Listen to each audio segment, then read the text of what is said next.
రాకూడదా? నేను ఇక్కడ ఎంప్లాయీనేగా. అలాని కాదు. Come on let's work. క్లయింట్స్ కూడా మీటింగ్కి వచ్చారు. వియర్డ్గా బిహేవ్ చేస్తుంది. ఏమో మరి ఎవరు తెలుసు. కౌశిక్ వెళ్ళిపోయిన హ్యాపీగా ఉందేంటి? ఏమోనే. ఏ అనిల్, మన బాస్ వచ్చాడా? యా వచ్చాడు. ఓకే. Good morning. రాధా, ఇక చాలు. అసలు ఇప్పటివరకు నీకు ఏ ప్రాజెక్ట్ హ్యాండ్లింగ్ ఇవ్వలేదు. పోనీలేని ఒకటి ఇస్తే అది సరిగ్గా చేయలేదు. కౌశిక్ని నమ్మి ఈ ప్రాజెక్ట్ అప్పచెప్పా. బట్ ఇప్పుడు కౌశికే లేడు. తన గోల్స్ కెరియర్ బిల్డ్ చేద్దాం అనుకున్నాడు.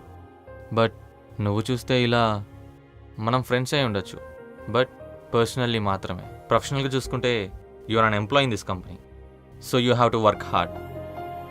నీకు కొంచెం హీలింగ్ అవసరం. అంతా సెట్ అయ్యాక వచ్చి జాయిన్ అవ్వు. అప్పటి వరకు పేలీస్ ఇస్తాను. Go get some rest. ఎక్కడుంది రాధా?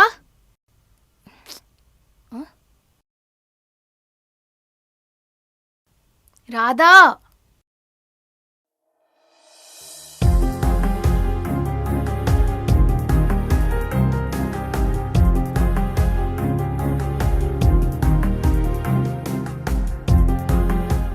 రాధా,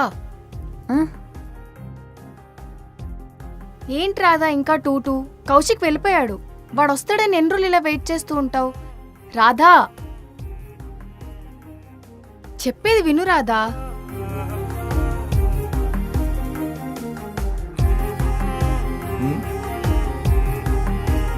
ప్లీజ్ రాధా, ఇప్పుడు దాకా చేసింది చాలు. You have to move on. అయినా రూపా, నాకు ఒకటి అర్థమైంది. మన ఇద్దరం ఎంత చెప్తున్నా సరే ఈ పిల్లకి అసలు ఎక్కట్లేదు రూపా. అవునరా, కానీ ఎంతైనా మనమే కదా కేర్ తీసుకోవాలి. మూవ్ ఆన్ అవ్వాలి రాధా. అంటే మర్చిపోయి వేరే వాళ్ళని పెళ్లి చేసుకోవడమా, లేదా నా పని నేను చేసుకోవడమా? సరే ఏదో ఒకటి. ఇప్పుడు ఏం చేద్దాం అనుకుంటున్నావు? అనిల్, నువ్వేనా ఇలా అంటున్నావు?